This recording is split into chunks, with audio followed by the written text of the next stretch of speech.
भगवान पर विश्वास की एक सत्य कहानी आज हम सुनने जा रहे हैं। दोस्तों, ईश्वर पर विश्वास करने वाला हमेशा खुश रहता है और यह भगवान पर विश्वास जो कहानी है, अगर हम सुनेंगे तो हमारा भी ईश्वर पर विश्वास जरूर बढ़ेगा।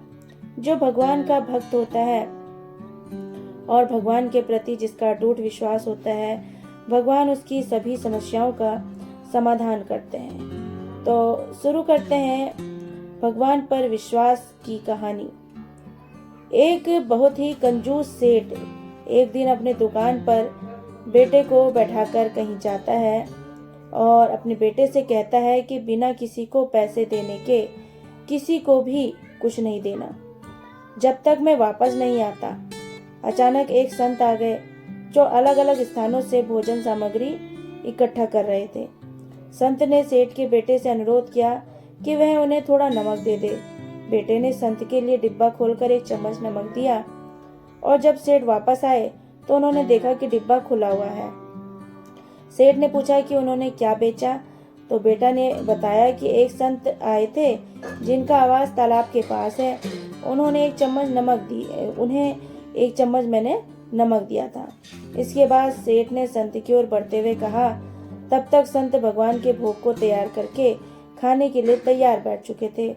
सेठ ने दूर से ही बोला कि महाराज, आपके लाए गए नमक में जहरीला पदार्थ है, कृपया इसे ना खाएं।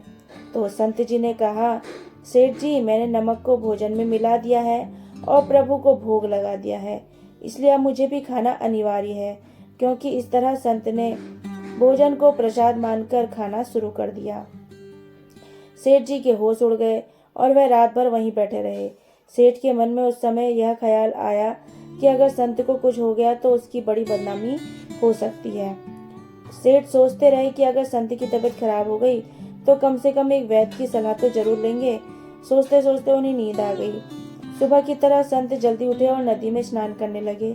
सेठ जी ने पूछा, महाराज, तबीयत ठीक है ना? संत ने मुस्कुराते हुए कहा, भगवान की कृपा है। इसके बाद उन्होंने पूजा करने के लिए मंदिर जाने की यात्रा आरंभ की। जैसे ही संत ने मंदिर का प्रवेश किया, उन्होंने देखा कि भगवान की मूर्ति के 2 टुकड़े हो गए थे और मूर्ति का शरीर काला पड़ गया था। इस दृश्य को देखकर सेठ को सब समझ में आ गया कि भक्त के अटल विश्वास के कारण भगवान ने भोजन के रूप में जहर को स्वयं अपने अवतार में ग्रहण कर लिया और उसे भक्ति के रूप में प्रसाद के रूप में स्वीकार किया। इस घटना के बाद सेठ ने तुरंत अपने बेटे को दुकान की जिम्मेदारी सौंप दी और स्वयं संत की शरण में आकर भगवान की भक्ति करना शुरू कर दिया। इस चमत्कार के कारण यह कहानी भगवान की चमत्कार की कहानी के नाम से प्रचलित हुई।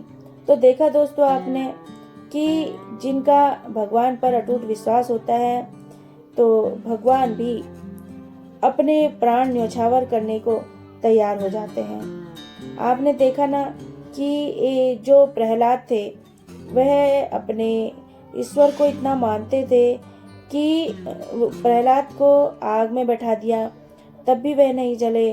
फिर प्रहलाद को बहुत बार उन पर प्रहार किया, उनको जान से मारने के लिए, फिर भी नहीं मरे। लेकिन जो भगवान पर विश्वास नहीं करते थे, अंत में उनका जो अंतिम समय है वो नजदीक आ गया था।